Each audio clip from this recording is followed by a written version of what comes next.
Close your eyes and imagine. What if the things in life that cause us the greatest pain, the things that bring us grief, are challenges? Challenges designed to help us grow, to ultimately become what we were always meant to be. We feel like we've been buried, but what if, like a seed, we've been planted? And having been planted, we grow to become a mighty tree. Now, open your eyes. Open your eyes to this way of viewing life. Come with me as we explore your true, infinite, eternal nature. This is Grief to Growth, and I am your host, Brian Smith. Hi there. Before we start, Brian would like to share a couple of things with you.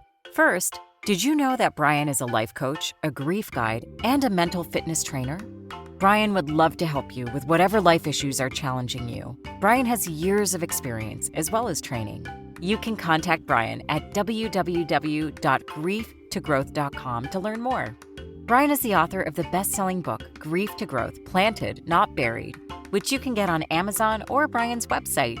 This is a great book if you're in grief or to give to someone you know who is dealing with grief. Lastly, Brian creates free and paid resources for your growth. Go to www.grieftogrowth.com/gifts, www.grief2growth.com to sign up for his newsletter. Choose a gift just for signing up and keep up with what Brian is offering. And now, here's today's episode. Please enjoy. Hi, everybody. This is Brian. I'm back with another episode of Grief to Growth. And today I've got with me Ruthanne Warnick, and she's an advocate of capturing family stories and experiences to connect generations.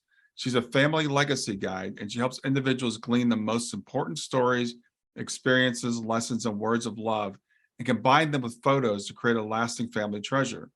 As she puts it, if a picture's worth 1,000 words, a picture plus the words is priceless. As some of her family members have passed away, she began to realize how many family stories died with them and how valuable the stories and words are and how valuable they would become.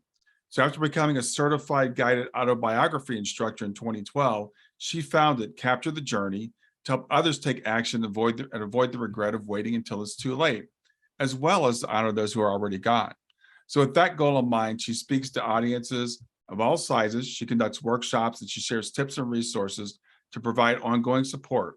She creates guidebooks and other resources. She's a co-author of a recently published book, Life Boost, Volume 4, and she's the author of numerous published magazine articles. In addition to her legacy work, she has experience over the past 30 years has included nonprofit administration, as well as volunteer leadership in a national women's organization.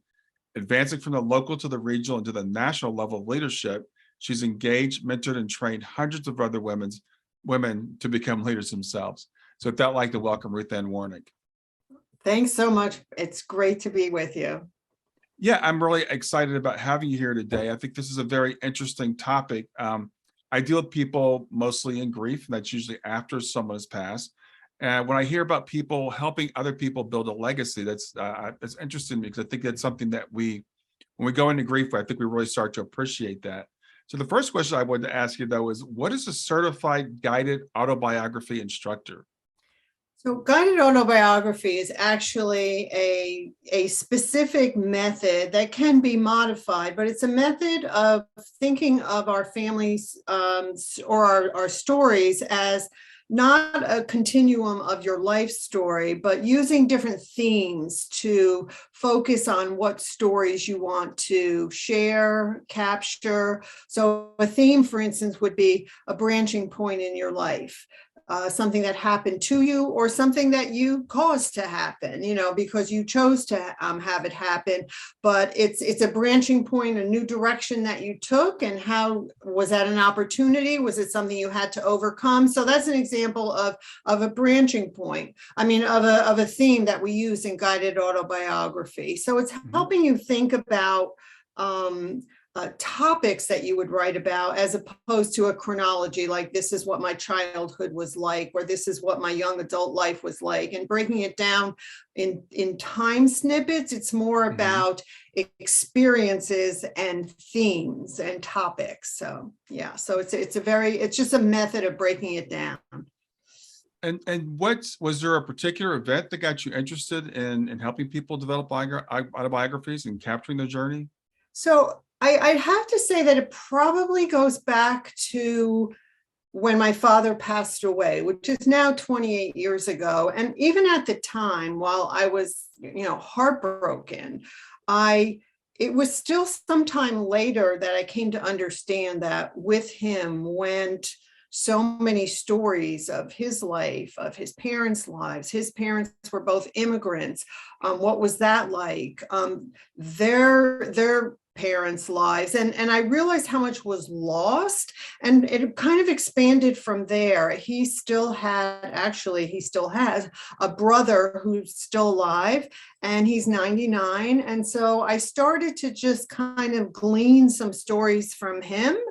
And I realized how much I didn't know, and how much wonderful legacy there was that I had no idea about. And it just expanded from there in terms of the stories, but also the messages, what we can learn. And I really started to think about what do we learn from other family members, and how do we share them in the present? So an example of that would be, my father wrote me a letter in his own handwriting. Of course, that was probably the only way you could do it back then. But when my husband and I were getting married, so that's now over 43 years ago. So he wrote me this letter, and he was sharing with me what it takes to have a successful marriage, in terms of trust and integrity, and just different things that he was writing about. Not only had he been married, obviously, but he was a matrimonial lawyer, so he dealt with divorce and relationships quite a bit. And so he wrote this letter, which was not it was tended to be in the moment, like I was getting married in a few months, and it became a legacy letter really to me, because all these years later, I can pick up that letter and I can read it and I can visit with him. And he was sharing his experience with me. So when we think of stories, we sometimes have to think a little bit bigger than a memory or an event. Stories can be an expression of how we feel about something also. So when I came to understand that, and the impact that all of that can have within the family, it just sort of expanded, and it grew from there. Yeah. So how did you became a certified, I can't remember what the term was again. Instructor, yeah. Certified instructor, and then you started your own company, Capture the Journey. Is that correct? I did. I started doing workshops. I was doing workshops where each week we would focus on a different theme. And that's how the method works. I mean, you basically have a different theme each week.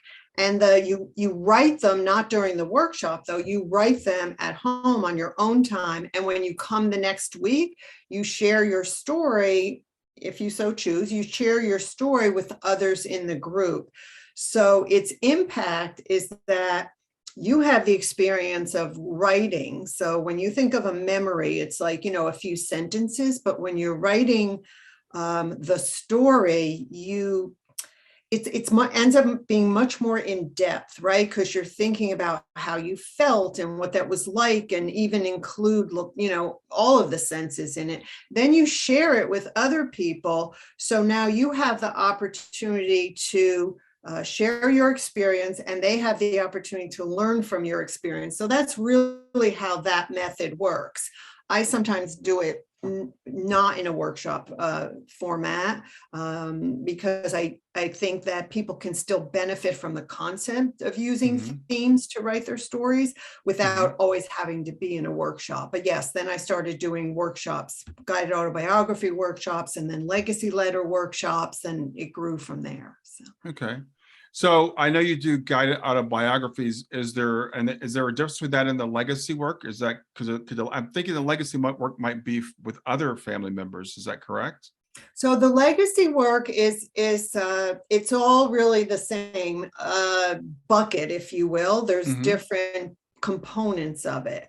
So if you think of family stories, if you think of family legacy, even if you think of legacy letters, they're a combination of your stories, is stories of past generations that either you heard and that you want to make sure get captured and shared, or they can be your stories of experiences with other family members, like your parents, like your grandparents. And in your case, even with your daughter, like just being able to share those stories of, you're not really sharing her story because only she can share her stories directly from her perspective. Right. But you could share them in terms of your relationship and your experience with another person. So it's all interconnected, because you can't, even if you're telling your own stories, in some ways you were influenced by what your family life was, what you learned from your parents or your parents' stories. Again, your relationship with your children, they're also intertwined, that you can't really separate them, but it's really up to the individual. Even in a theme, do they want to focus on paying tribute to someone else by sharing their stories that they know, or do they want to tell their own stories, or all of the above? So it becomes a very individual exercise. There are no rules, so to speak, in terms of what you write or how you view your own family legacy. Right. Well, it's interesting because I think you're the third person I've talked to about family legacy things. And one was a young man who his father had passed when he was young. And he wanted to really understand his father a little bit better. So he interviewed a lot of people in his family. And what he realized is, like, people are kind of like diamonds. We have different facets. So you're a husband to your wife, but you're the brother to your brother or Right. sister, and you're the son to your parents.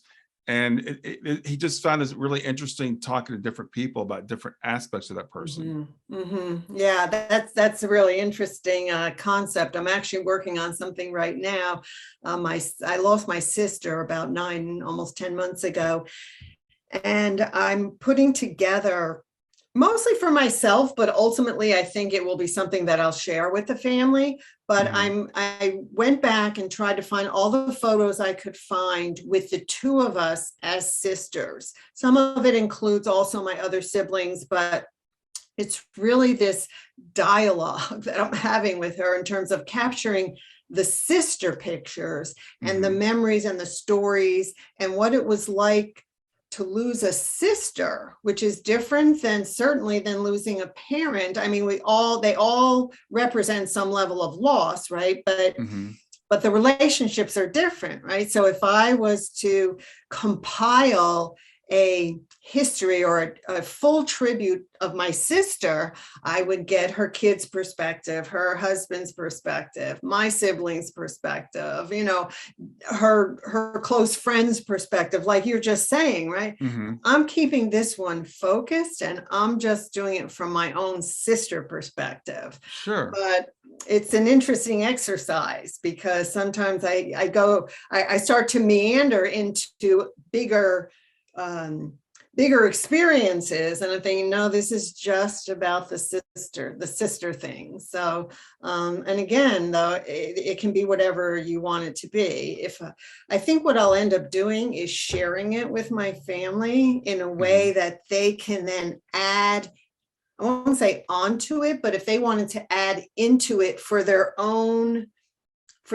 benefit, they Hmm. could. For me, it's just about my relationship with my sister. But if they want to, contribute, that's up to them but that's their own project. That's not my Right. project. That's their project. Right. Well, and as you're saying this, I can see your face light up as you talk about your sister, and I can tell, the finished product is important, but it seems like it's more about the journey. It's more Yeah. about the exploration and the memories that you're Mhm. having as you're doing that. Yeah. It's been interesting experience, and because the loss is relatively recent, less than a year, Hmm. I'm doing it in a way that instead of writing about her and our experiences, I'm doing it as a combination of capturing the stories while writing to her at the same time. So Hmm.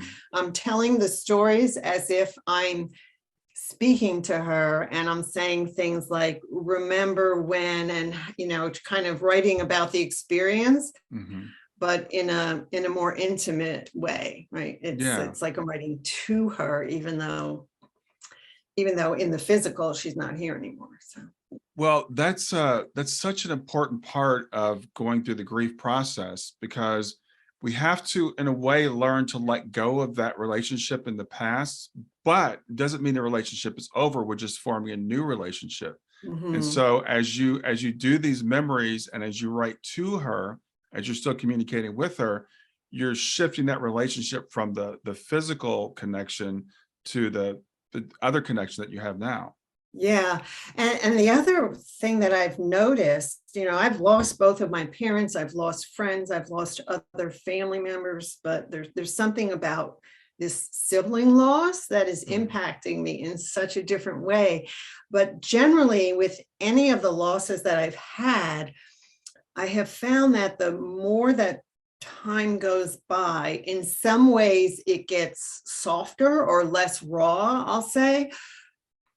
But sometimes I struggle with that, even because I think, oh, it's kind of like drifting farther and farther away. And Mhm. while you don't Mhm. want to live in that raw pain, I feel like I don't want to sort of have them slip away too far Yeah. away either. It's just been an interesting experience with this sister loss, which has been a little bit different for me than others.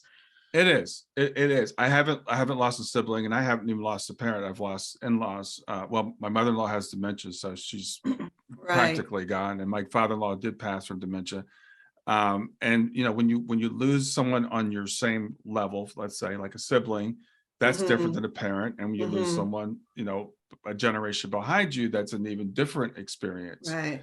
And there is a grief is interesting because there is a fear of forgetting them, of letting go. Am I going to remember their voice? Am I?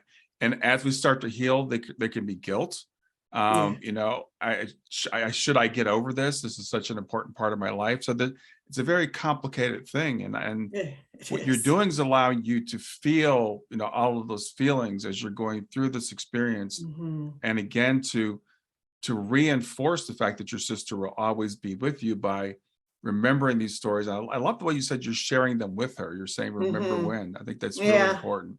yeah. It's just, I just, I'm sure that some of that is just not able to let go. Not that you ever let go, but you move, you move forward through your life, though. And so I feel like I need to have this not just connection through the process of doing it, but then I will ultimately be left with, even if I'm just putting the stories in a box, I will Mhm. be still left also with these things that I wrote at this moment in time. And that's another thing about writing stories, is that when you're capturing them or recording them, you're recording them at a moment in time. You could record that same story in 10 years, and you could have a different perspective about it. So the whole process of just capturing the stories is an interesting one. So Well, I think there's a subtle difference between moving on and moving forward. And sometimes people, we're told, well, you have to move on. You have to let go. And as someone that works with people in grief, especially I work with a lot of parents who have lost children, we really mhm, bristle at the idea of letting go. We're never going to let go, and right. that's not an unhealthy thing. We have to let go of the physical. We have to acknowledge that is no longer here, but there's something maybe even deeper, something different that we can build. And I can Hmm. see how this process can really help to make that transition. To again, when we're in grief, we've got to feel all those feelings, the pleasant ones, the unpleasant ones, the guilt is going to come up and all those things. We just have to let them flow through us.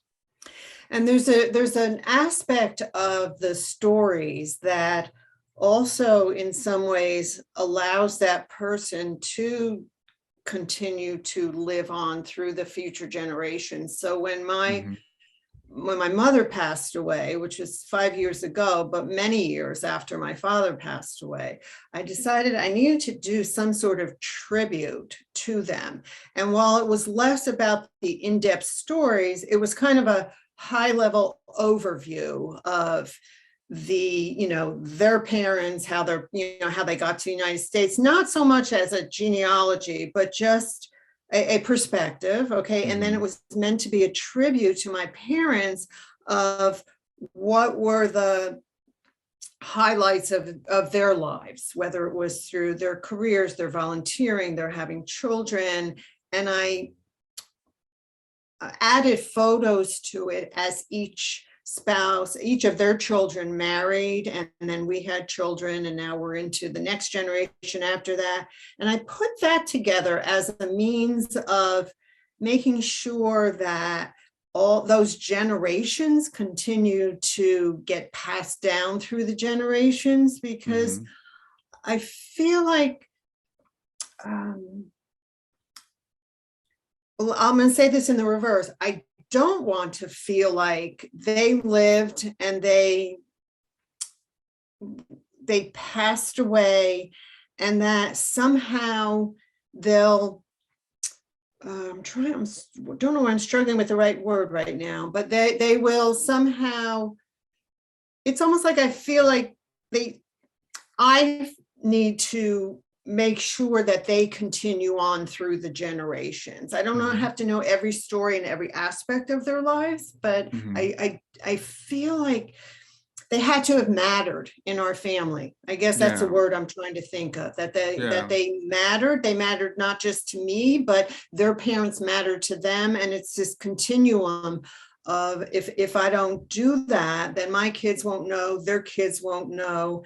And I think that in some ways it's robbing those future generations also of not knowing it's beyond lineage, because this is so much bigger than genealogy, which I consider to be fun and interesting, but it's more like data to me, right? It's like, when were they born and when did they die and where did they live? And but how did they live? That's the story, how did they live? And that's what I feel compelled essentially to collect. Yeah, well, human beings, we love stories. We grow by stories. We thrive by stories. We're some of the only species that can learn from others' experiences. So the stories are the important thing. My father got into genealogy quite a while ago, and I frankly find it boring because it's data. It's like someone's name. It's this year dash this year, and they married this person that I don't know. I would much rather know stories about them. So I know a few stories about my grandparents and my great grandparents, and those people are much more interesting to me. But even more so, you say, that they mattered. They of course matter, but we don't understand how they matter. We don't understand the influence that they had on their children that they might have had on you. So, for example, your children knowing more about your mother's story tells your children more about you. Yeah. So as I was fortunate enough to live with my grandmother for a long time, and living with my grandmother, I heard her stories about growing up, and I heard my mother's stories about growing up. So then I got to know my mother, like where she's coming from, which helped me understand her. Right. Yeah, it makes perfect sense. My husband frequently tells this story about his father, which again is using story to demonstrate a value. He was about 10 years old, and he was in the Scouts, and there was some special Scout meeting. So they're all sitting there, and all the new Scouts get to introduce themselves. And he had this friend who was of Japanese descent. Mm. even though, so one of his parents was Japanese, and this would have been maybe the early 60s.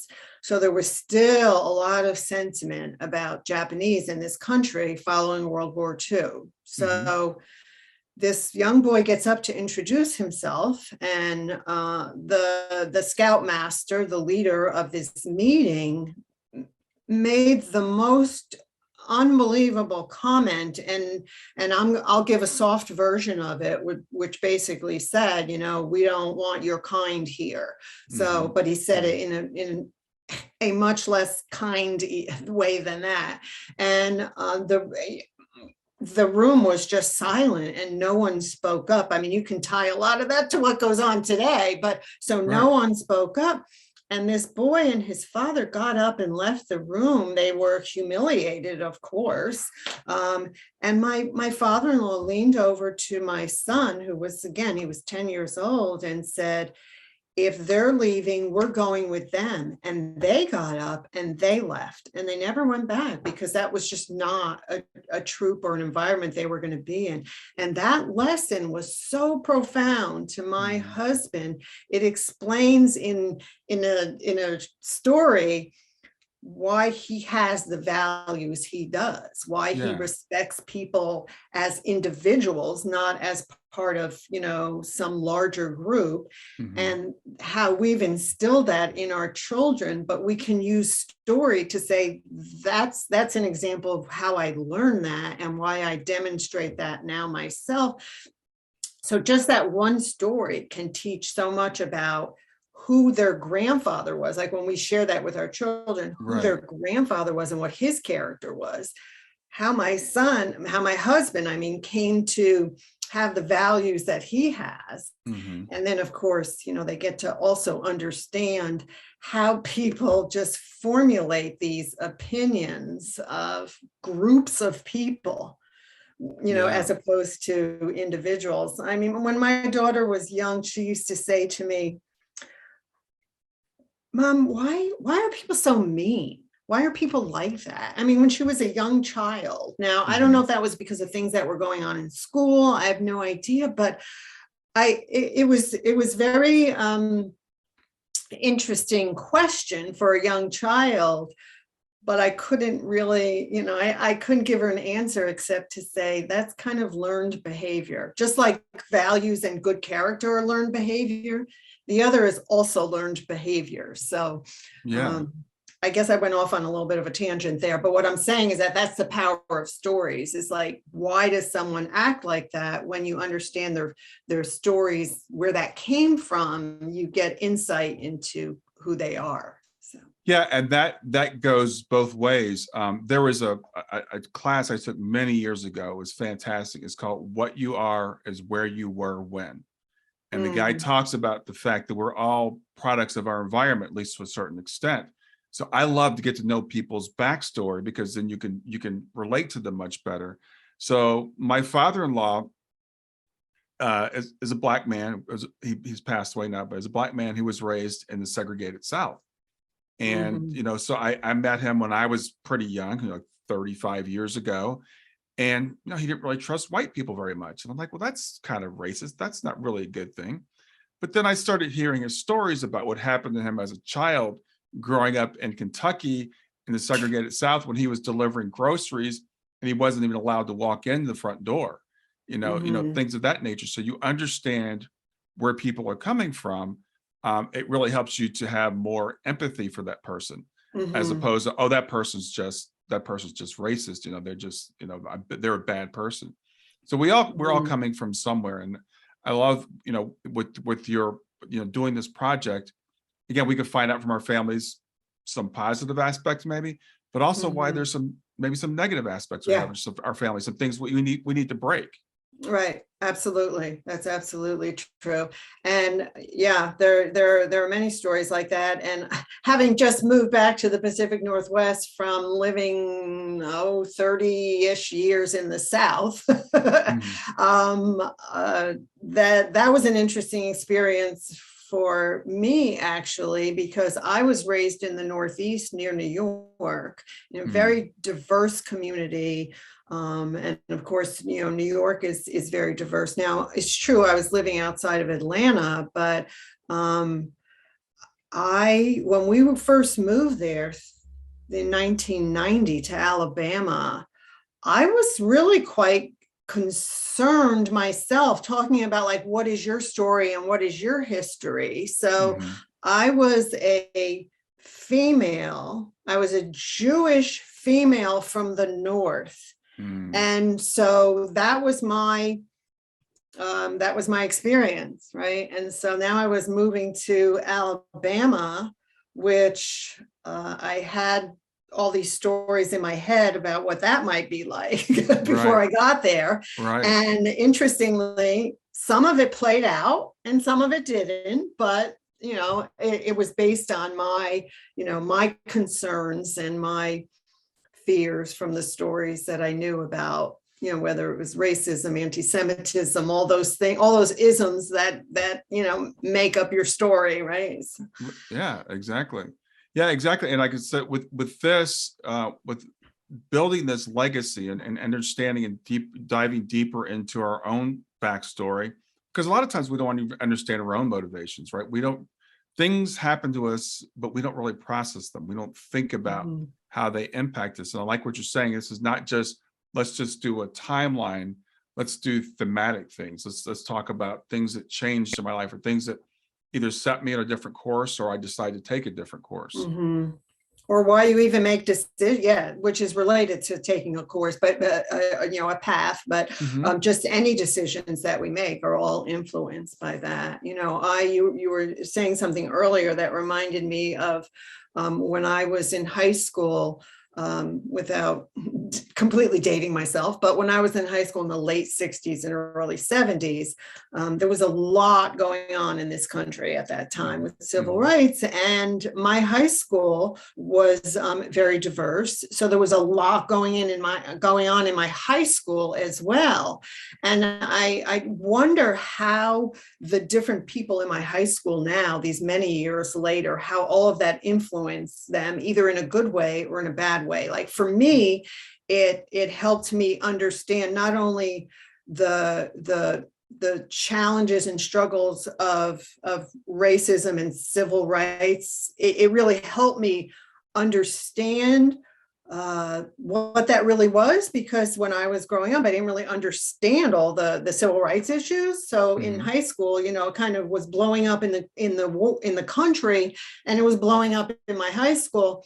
And I think that might have been a turning point for me in terms of understanding how you had to view every person on their own merits, or their own, whatever the opposite is of merits. You know what I'm saying? Their own bad character.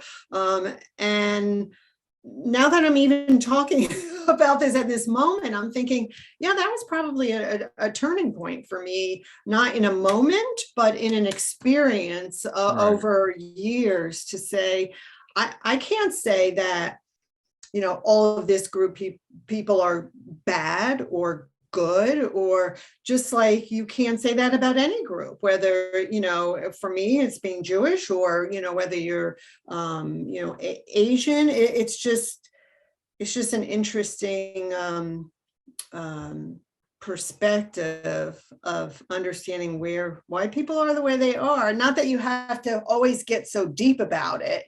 Sometimes, I could just tell about my high school experiences, but what I'm doing is I'm putting it in the context of not going to high school in that community today, but what it was like during civil rights, right? So if you think of your life, if someone's much older now and they're, let's say, a World War II veteran, or even a Vietnam veteran, right? That was a time period in history. So if you're younger and you're formed by the war in Iraq, or by 9/11, or other things going on in the world, that's going to be your lens through which you see things, right? Right. Well, and the thing is, as I was saying, that the course I took was called "What You Are Is Where You Were When," but we still have a choice. And so by doing this legacy while we're still alive and understanding our own motivations, because a lot of times we just run on programming. We play the program in our head that our family might have put into us. An example for me is my parents were like, get a job, work for a big corporation, work for IBM, which is I did work for, work for the utility company, retire from there, and just play it safe.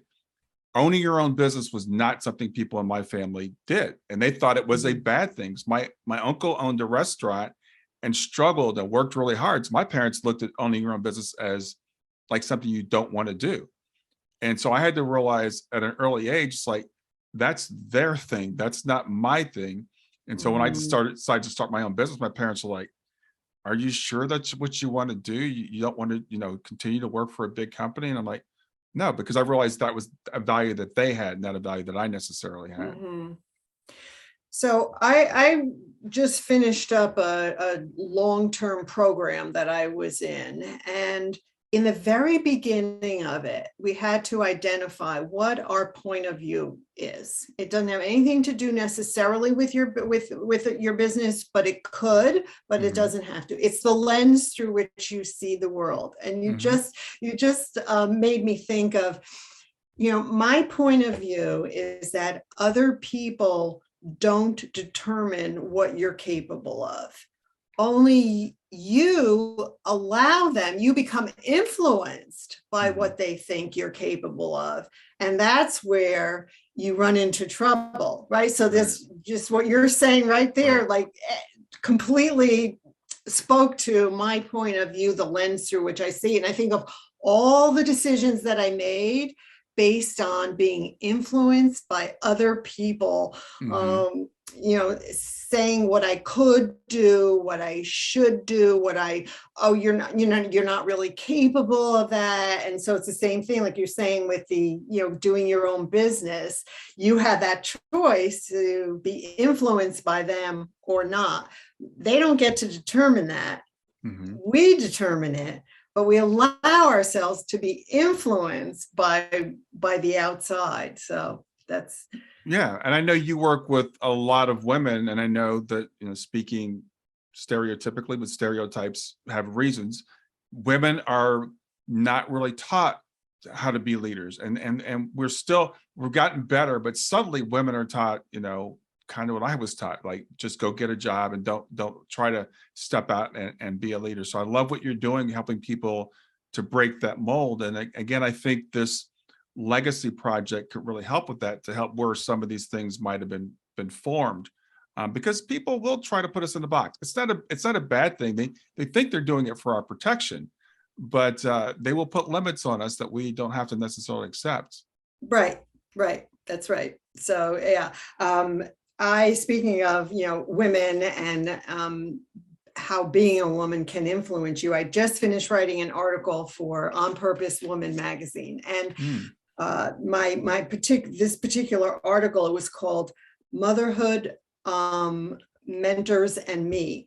And the gist of the article was what that was like when I became a first-time mother. So this is an example of a story. And that's why I say at the end of this article, this is an example of a story that I can share with my own daughter and my son too, but in a different way, but share with my own daughter to say, these are things that you will want to think about if you're thinking of having a career, as she's envisioning her career now, and you want to have children and a family. Is not for me to say how you should choose or make this decision about how you're going to work all that out, but here are some things to think about based on my experience. And when I became a first-time mother, now my daughter is 36, so this was, if you think about it, this is going back basically to the mid 1980s. And when I became a mother, I had the biggest struggle over, do I continue my career? Do I put it on hold?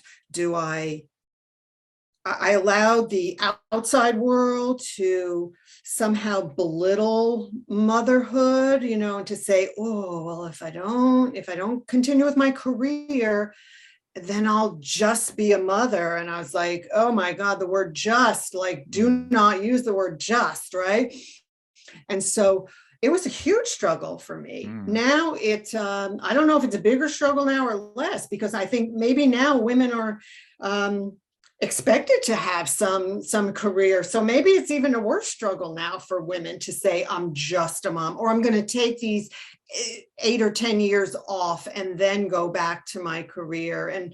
And what happens to a woman if she breaks in that career? There is no going back. Like, you can't pick up where you left off, and so it's a very complicated thing, but that's a story that I tell, because I say, look, I'm not saying give up your career and have kids. I'm not saying have kids. I'm not saying don't have kids. I'm just saying, if you're trying to manage all of that, here are the things that I learned, and that I'm going to just at least say, think about them in your decision making. I didn't have someone help me think all that through. So for me, it was like, I don't know what to do here. I don't know what to do. I didn't have any path to help me navigate it. So. Yeah, that's part of that living legacy, I think, that we leave. And it's funny. I just had this conversation with my daughter 3 or 4 weeks ago. We had a 3-hour drive back from a wedding that we had attended, and this topic came up. And she's 26, and she's just starting her career, just got her master's. And I think it's tougher for women now than it was. My wife, was funny, because when we got married, we didn't even talk about having children. We had the child, and she said, well, if we ever have children, I'm not going to stay home. But when she looked at my daughter, she went to work part-time for 3 weeks, 3 months, maybe. And then that was it. And we homeschooled both of our kids, and she gave up her career, air quotes. Right. And I was telling my daughter, I said, there's no right or wrong answer. I mean, having a child and being a mother is a huge blessing, and it's not just being a mother. It's like the most important thing you can do. But women, and with marriage the way it is now, a lot of marriages don't last. So women don't want to depend on their husbands. And I'm like, as you were saying, all we could do is like, here's our experience. This is what your mother did. We're really happy with the decision that she made. You have to make your own decision. Here are the pros and the cons and the trade-offs. And it's tough. But that's the beauty of writing these stories and creating, legacy. It's so much more than just memories, and certainly much more than genealogy and all of that. So, if I could ask my mother now, if it's almost like you can't even say, if you had to do it all over again, would you do it the same way? Because that's thinking in 2022, right? As opposed to thinking in 1949 when she had her first child. So life was very different. So you have to put it in the perspective of time also, which is what I wrote about in this article. But as I was just saying it to you, I'm thinking,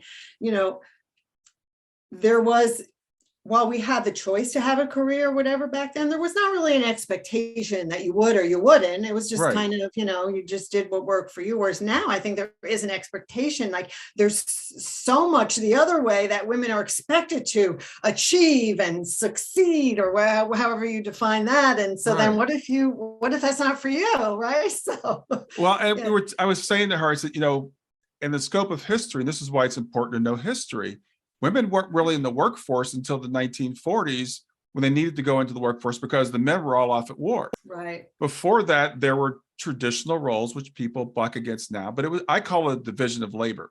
So one person took care of the household and the other person went out and made the money. The paycheck. So now with both people trying to make the paycheck, unless the husband's going to pitch in and take care of the household, this is what I was saying to my daughter, then it's a double burden on women. I mean, imagine trying to work 8 hours a day and then pick up the kids from daycare and then come home and make dinner and help them with their homework and take them to soccer practice. That sounds impossible to me. Yeah, I did that for a short time while I was in that phase, deciding. I was like, that is not going to work for me.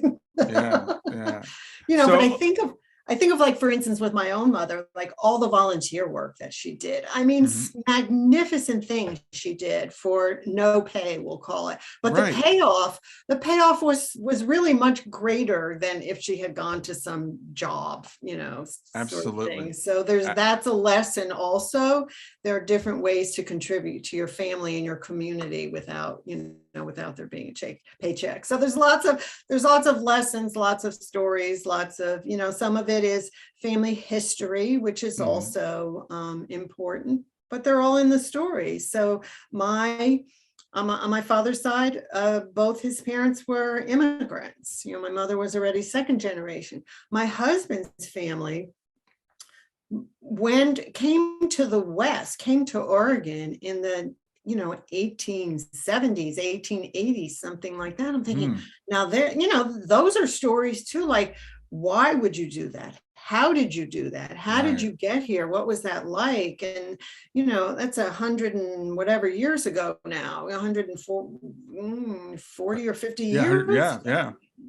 And then my grandmother, just at 16, she got on a boat. You didn't just like fly over to the US and say, I don't like it, so I'll fly back. I mean, it was really a big deal, right? And then you had to Right. cross the ocean, and then you had to find a job, and you didn't speak English. All those things. I'm like, that's also part of who we are. Mhm. I just don't have I only have the data. I don't have the stories.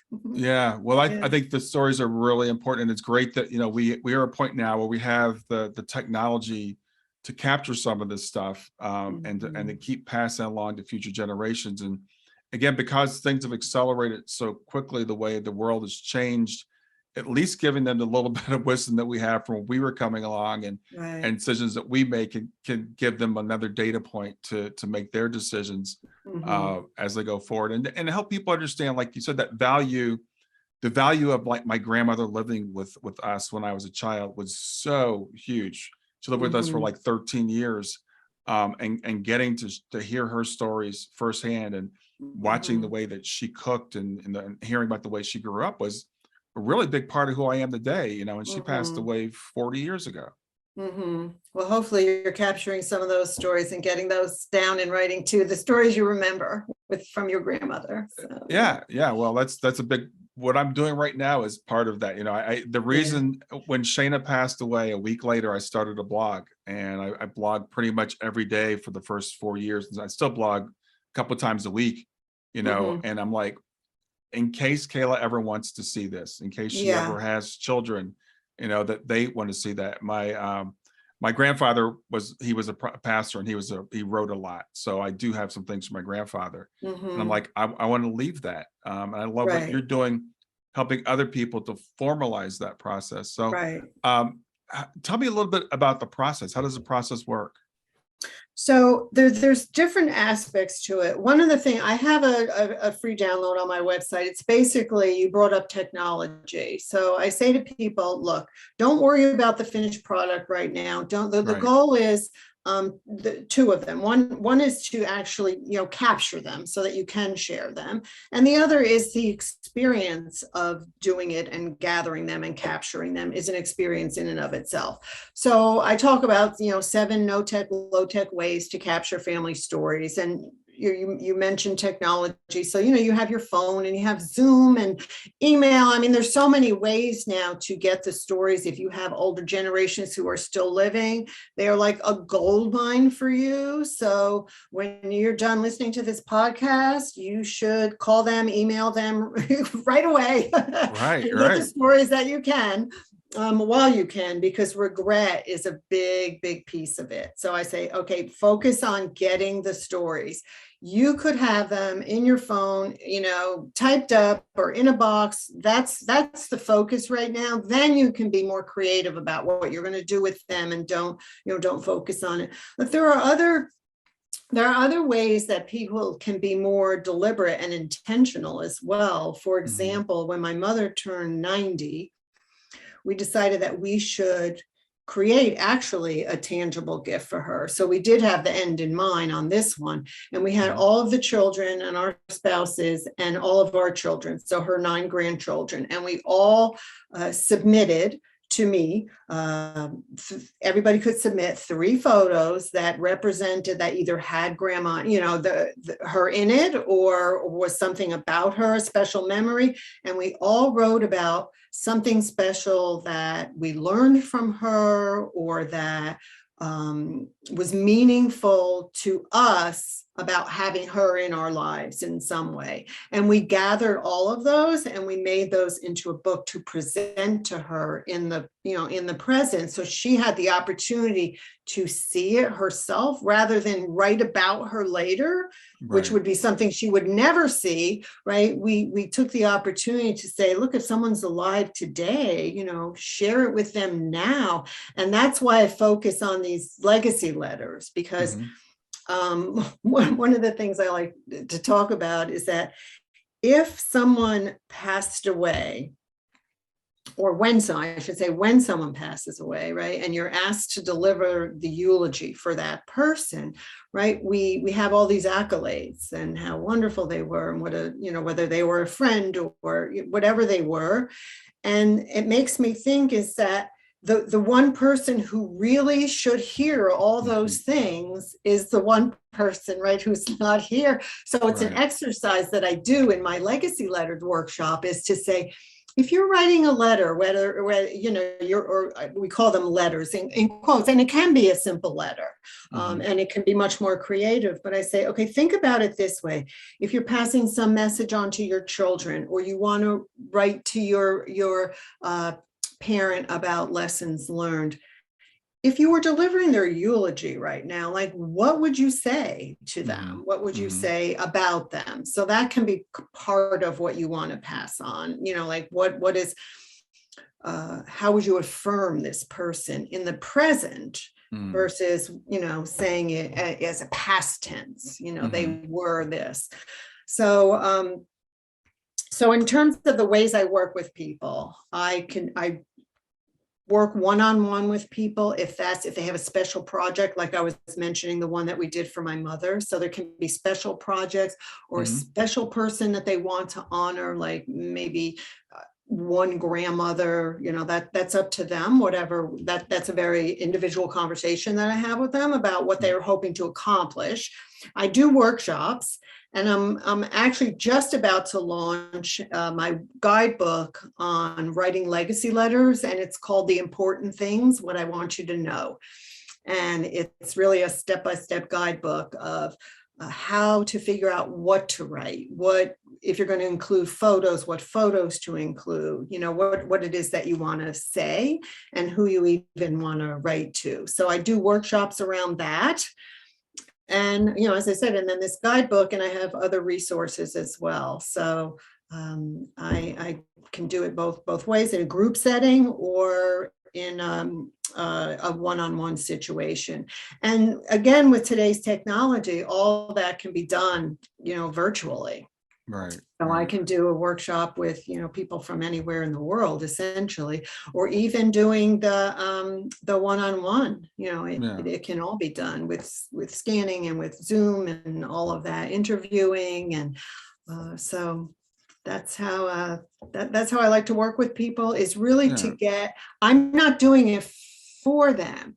I'm guiding them, because I don't know their stories. I can't do it for them. I can't write it for them. I can give them all of the pieces, all of the guidance. And if they need it, I can give them all of the hand holding if they need that too. If their goal, so if they're committed to the project, in other words, even if it's a group workshop, right?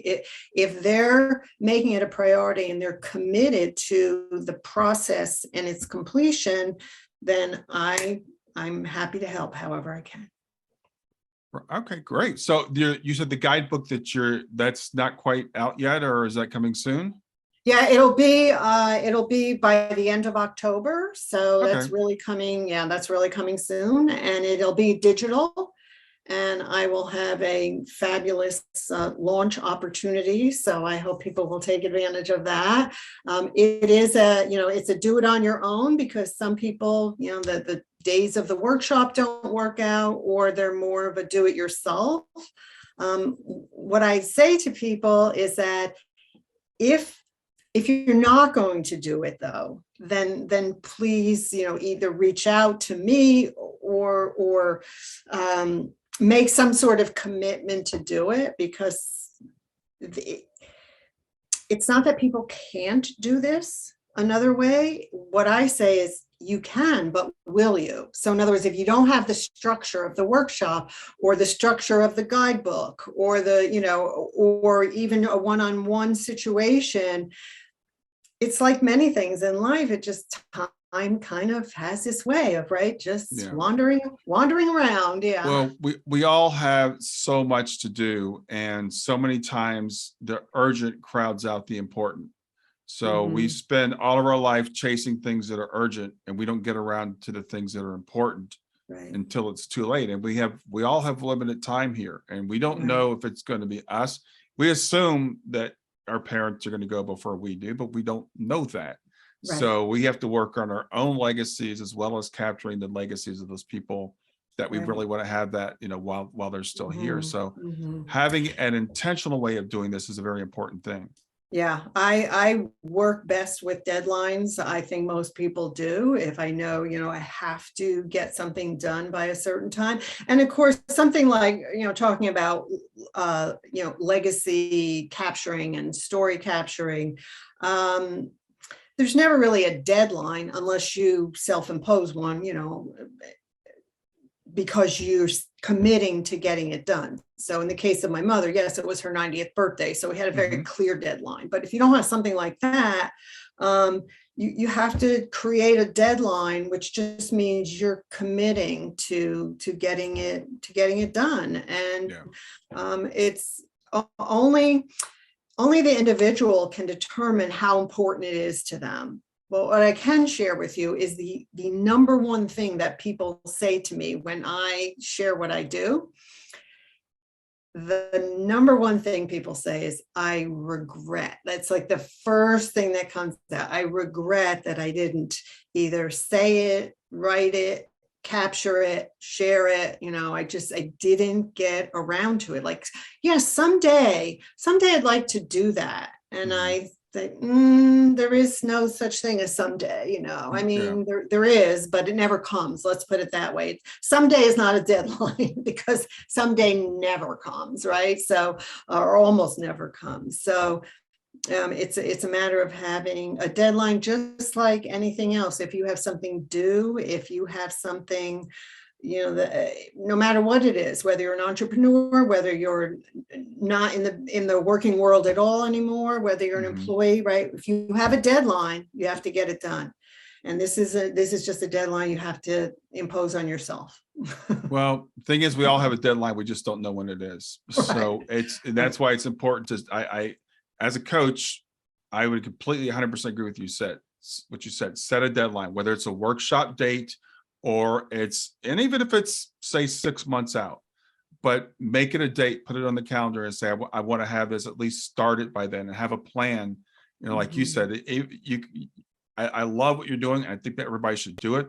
But even if it's just grabbing your phone and grabbing someone old, an older person in your family, and just start capturing the data, just so you have something to work with.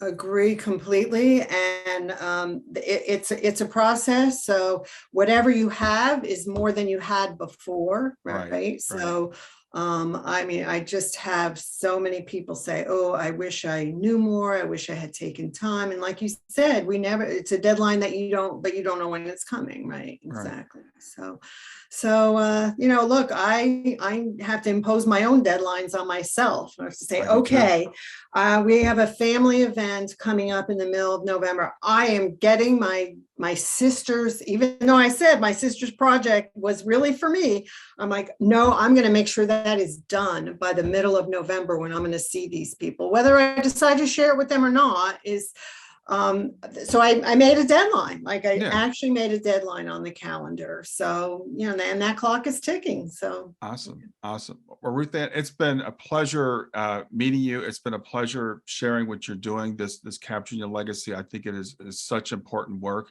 Let people know where they can reach you.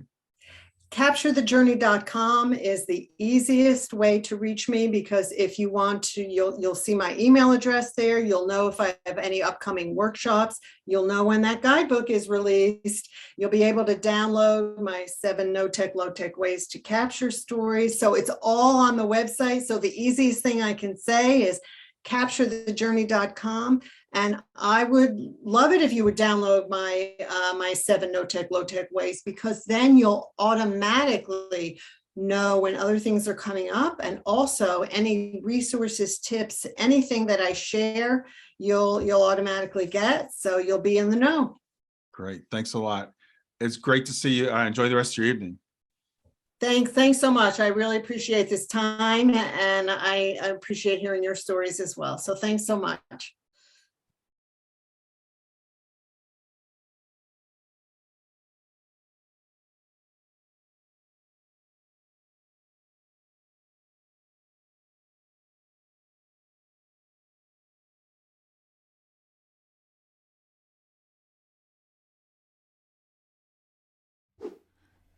Don't forget to like, hit that big red subscribe button, and click the notify bell. Thanks for being here.